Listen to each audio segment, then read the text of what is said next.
Welcome back to another episode of Talk Time with MaxContact. I'm your host, Sean McIvor. Today we're thrilled to welcome back a familiar voice to our podcast, Adrian Swinscoe.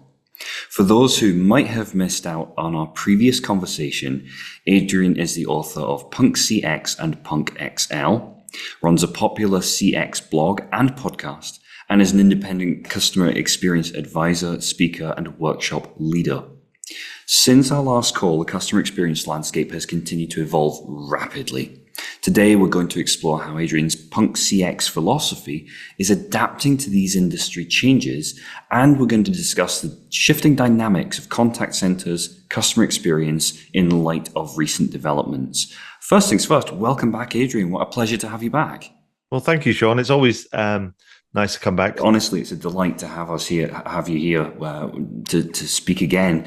I was, before we started, I don't mind sharing, I was saying, the last time we spoke, you were talking about that punk philosophy, and it was really impactful, that whole idea of actually challenging the status quo and really kind of, disrupting the landscape and actually really looking at it through a very different critical eye.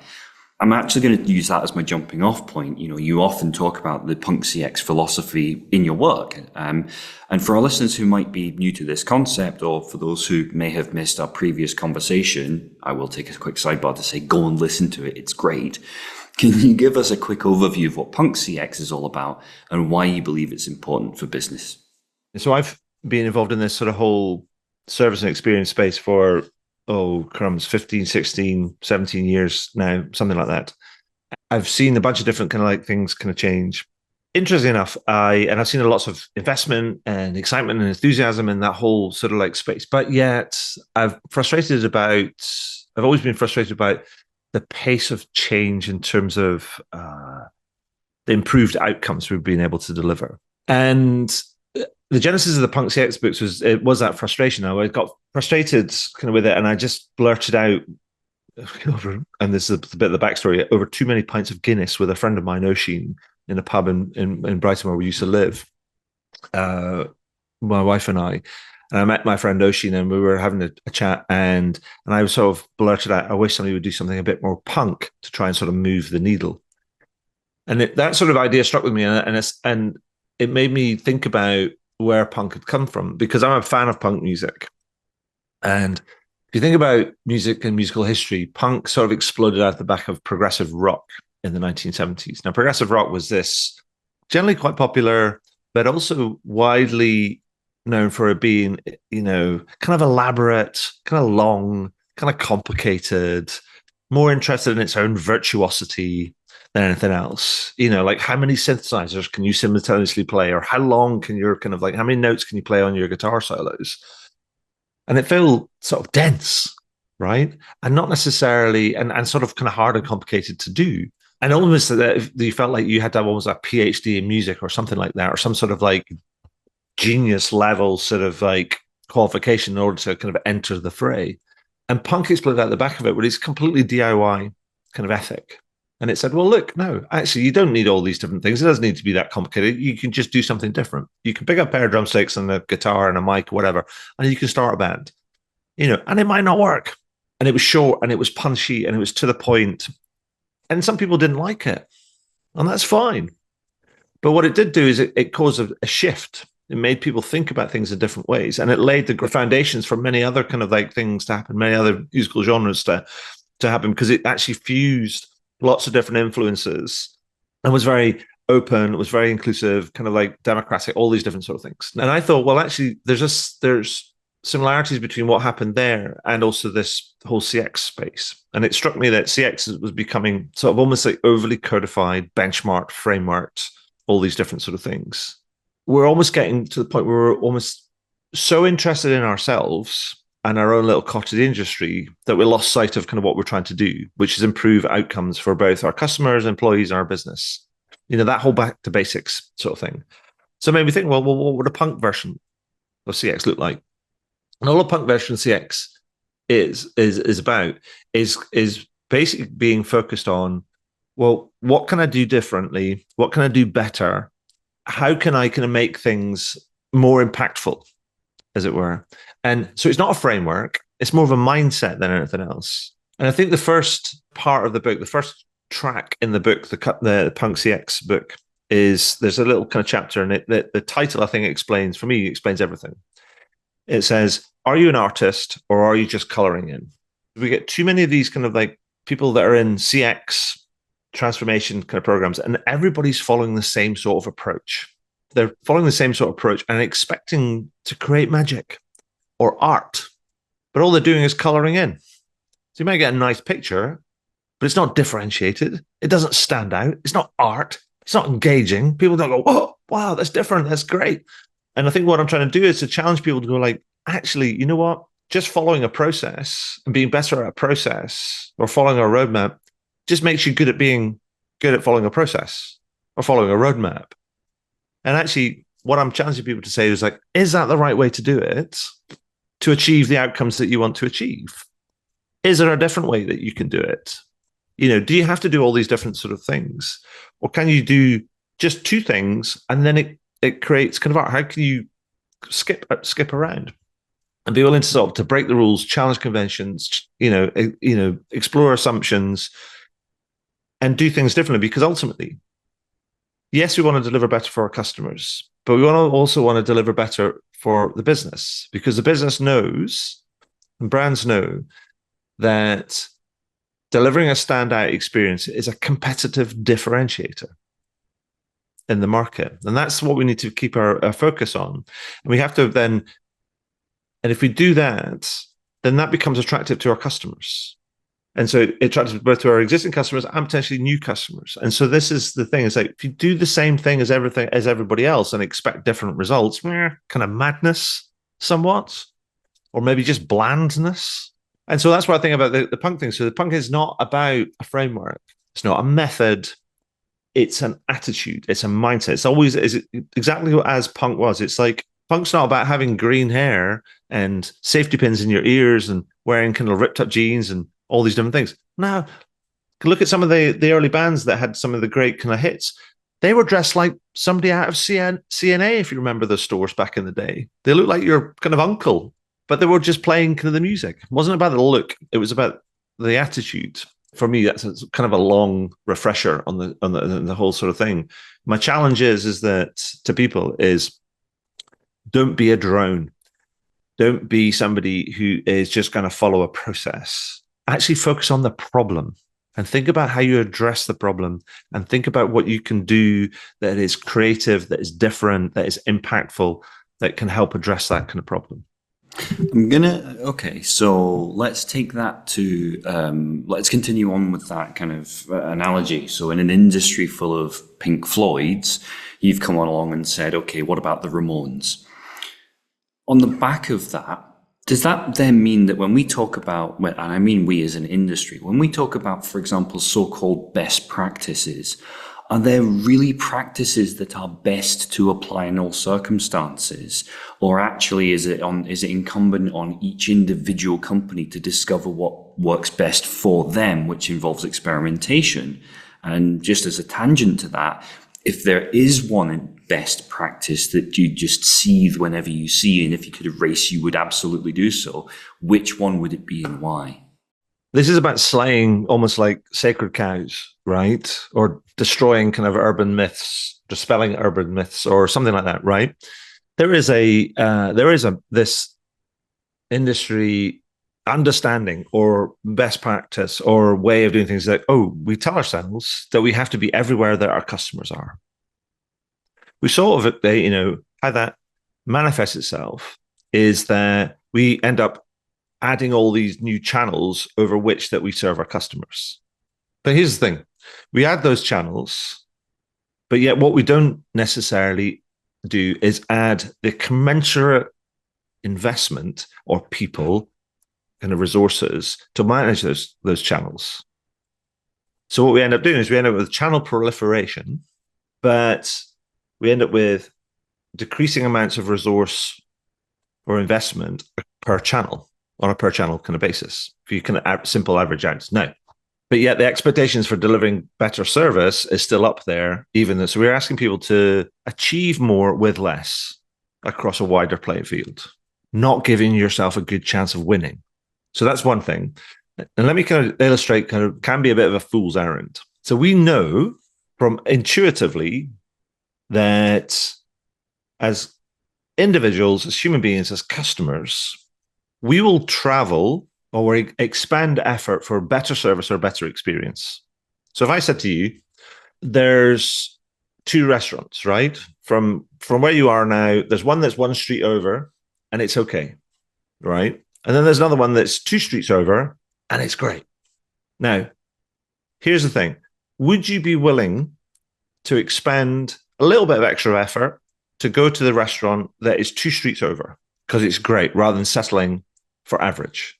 If you can get in, if you can get a reservation, it's easy to rock up and get what you need. 100% you do that, right? So here's the thing. So we know that we will do that in the physical domain.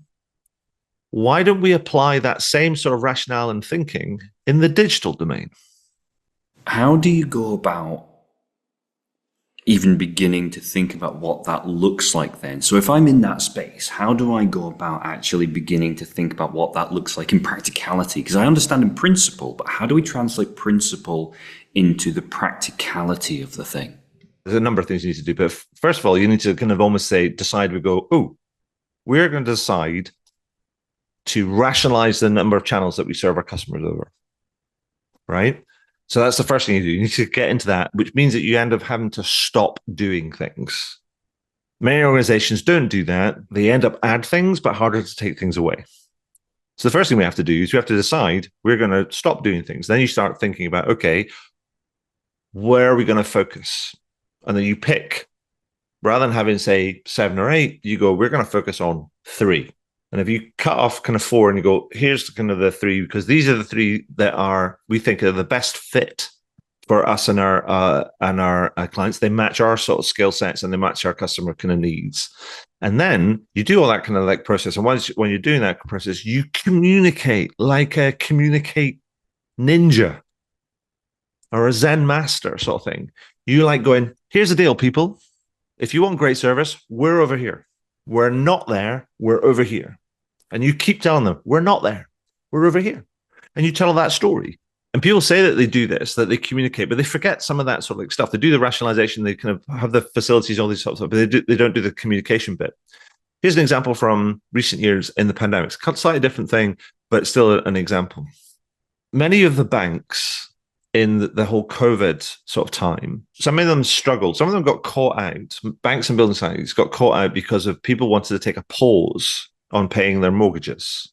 Many of them got caught out and they were like rushing out to try and get something spun up, a form so they can match to their CRM and the payment system. So there was no kind of thing. So some of them got caught out. Some of them were right on it. And they put it right front and center on the website and they go, boom, are you here? Do you have a mortgage? Would you like to kind of like apply for a pause on your mortgage payments? Click this button, fill out the form. We'll take care of it.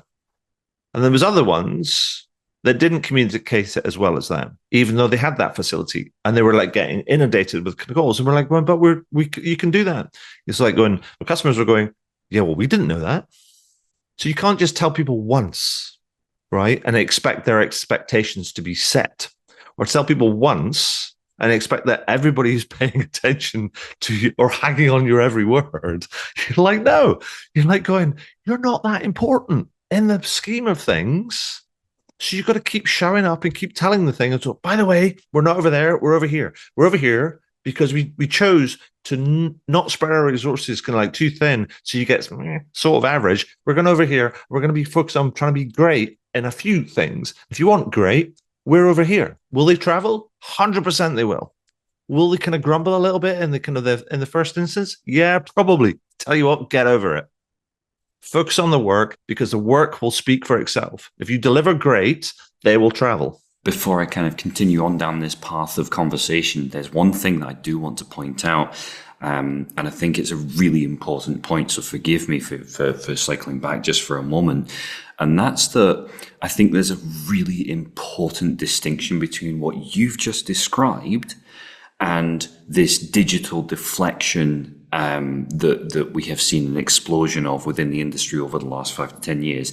It's two very, very different things, and I don't want listeners to be conflating those two things. And I forgive me if you do see them as being the same, but that's how they are very distinct and different. No, I think you're absolutely right. When you get past the kind of the headlines or the principle, there's some complications that you have to do and think about. Can something be automated? Can it be enabled by self-service functionality versus kind of like what's like an escalation channel or a live interaction sort of channel? So I'm not saying that you kind of just throw things out. Self-service as a way of deflecting away from live kind of channels, I think is it's not being done particularly well. It needs to be. That's one of the things you need to get better at that. But it shouldn't stop you at the same time rationalizing your live interaction channels. Now, you want to make sure that you're not going too far. A bit like, say, Alaska Airlines, which said, I don't know if you remember that story. That was I think it was from last year, where they were like, we're going to get rid of our call center. We're going to completely phone free. And they were like, oh, okay. And then earlier this year, they cycled back and went, well, actually, you know what? Phones kind of important sometimes, kind of useful, because there's like a use case. Imagine you're in an airport and there's like you're rushing between terminals or gates or whatever, and you need to try and speak to somebody to reorganize or to change something. They're like going, what they moved to was like, wow, do it on the app. You're like going, I'm rushing through an airport, dragging a bag, maybe accompanied by a couple of kids or whatever, and you want me to be on an app, kind of like chatting with it, kind of like doing a live chat. You're like going, no, I want to call you and make sure I can get to where I need to get to. So there's contextual stuff we need to understand. What happens when things get urgent or complicated or complex, and we need to think about design our experiences so that they're the right fit for the customer and the customer's kind of needs, and the right fit for your brand and your proposition and your business model and all these different sort of things. The basic point of what I'm saying is like going, many people are doing just the same thing. There's a channel proliferation with no real increased investment to service those kind of channels, and you wonder why customers' perceptions of the experience that they're getting are kind of slipping. And it's because it's not delivering the outcomes that customers kind of want. And I'm thinking, well, there's a reality that if like 90% of all contact center expense is to do with headcount, and you want to make sure that you can control the kind of headcount and control the economics of that, why don't you just figure out where to focus those people, those resources in the right ways to produce the drives the best outcomes? It's just like changing your kind of thinking about it a little bit. Don't do the same as everybody else if it's not working. Yeah, 100%. I've seen a number of conversations whereby the advent of AI, it's going to mean that we can reduce down our head count. And the principle of the thing is actually, no, it's going to empower those people to do more with the time that they spend working for the company. And that increases the profitability and throughput within the company because they're not doing the mundanities of day-to-day life. There's a challenge that I'm going to come back with on this one. And it comes back to what you said earlier on. You said, be careful you're not going too far in relation to Alaskan Airlines. What about buy-in? So especially in a risk-averse industry where ROI is key, profitability, margins can be tight, and where, best practice is quote unquote there for a reason. Other people have made this mistake. Are you going up against that mindset of, well, we're standing on the shoulders of giants here? And how do you navigate that in a way that you take people on the journey and get that buy-in? Well, the first thing I would say is like going, I understand the importance of getting buy-in and taking people on a journey. But what I would also challenge is the idea that following best practice is the way to outperform your industry. Because as far as I'm concerned, best practice is going like, you know what, there's best practice. It's a fast track to mediocrity. That is a very elegant and very sharp answer that kind of puts a sword right through the guts of my question. Thank you. That's Yeah, I really like that response. Yeah. Because the thing, if you think about it, it's like going best practice. What is it? It's benchmarking against kind of like the mass of it. You're like going, if you want to be different, you've got to be willing to zig when other people are zagging, or vice versa. You can think about best practice. You go, that might inform you about what the industry is doing and the general direction of travel. But actually, your thinking should be, how can I go? How can I leap way beyond that? Is there a paradox there, though? And what I mean by that is that, and maybe this is unfair, and I'm sure you'll kind of, correct me if I go astray here, but where I'm thinking is the companies who are in most dire, urgent need of taking on that punk CX mindset will inevitably be the companies who are in the most significant distress in that area. Does that not make them even more risk averse? And does it take an even greater leap of faith to go, we're not in a good place right now, we have to do something radical, when actually the instinct is to shore up the foundations and go, no, let's just get everything that our processes say we should do. Like, is that a risk? Like, how do you broach that fight? I think you're absolutely right. And my job is to challenge, but not and challenge thinking, and encourage people to try and think differently and to question things. But I'm not going to be dogmatic about it and say, oh, you have to do X, Y, and Z. I'm going to say, look, this can be a slow burn, but it can be the first thing you might be, well, let me ask yourself a question. You go, even if it's like, oh, we've got a number of channels that we work over, you go like, okay, if you were to kill one channel, not the channel that you think is kind of like the most expensive one, if you were to kill one channel that you think, that might not work, or doesn't work as well as we would like, or we're committing more resources, or we could do with actually shutting that down and redeploying some people kind of here, then do that. Start small, take a step. But maybe you don't actually have to do it yourself.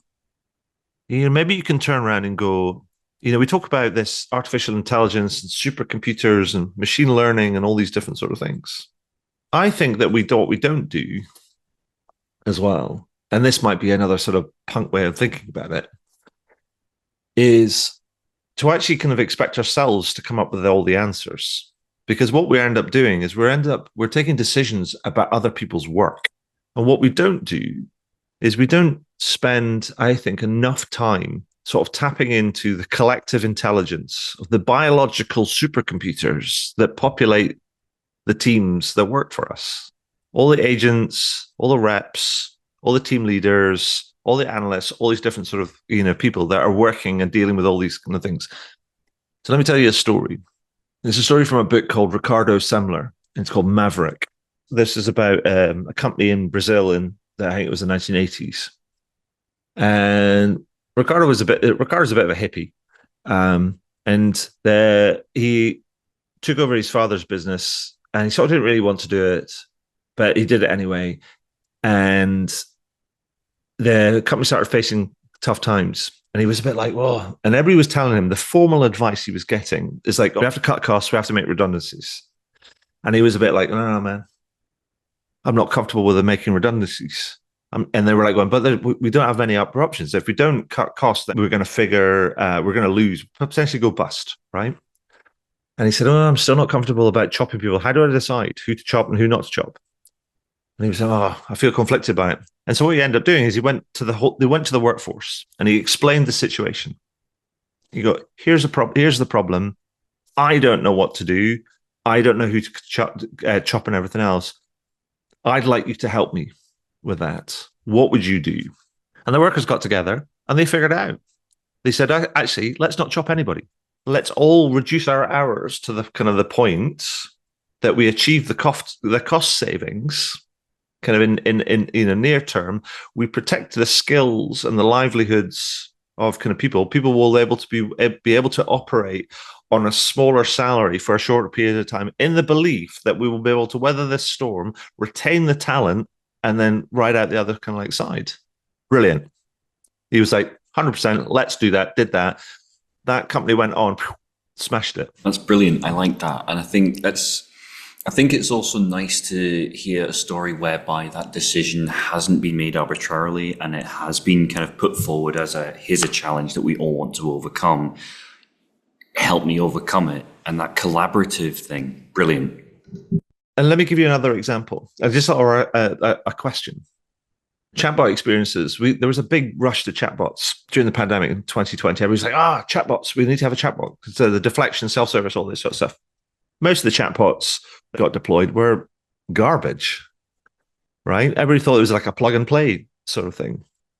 Let me ask you a kind of question. Well, a couple of questions. Who are the customer conversation experts in any business? The agents on the front line. How many of those agents do you think were involved with designing those chatbots? I can only speak to personal experience. I can't speak to every business, but 100% it's not the frontline staff. Right. And so is it any surprise that most of those chatbots were garbage? No, in the context of that, no, absolutely not. And I think And I think that's the kind of thing we need to understand, that we have some people that have incredible skills and insights and capability, but yet it's ourselves that stops us kind of tapping into that, and what we think about other people and how we want to operate in these leadership, supervision, executive kind of positions. Okay. I'm aware of our time is running short, so I'm going to close with kind of a very vague question, and I'll back it up a little bit. The example you've just given is a fantastic example, and the story before that, a fantastic example of it being done really, really effectively to an incredible outcome.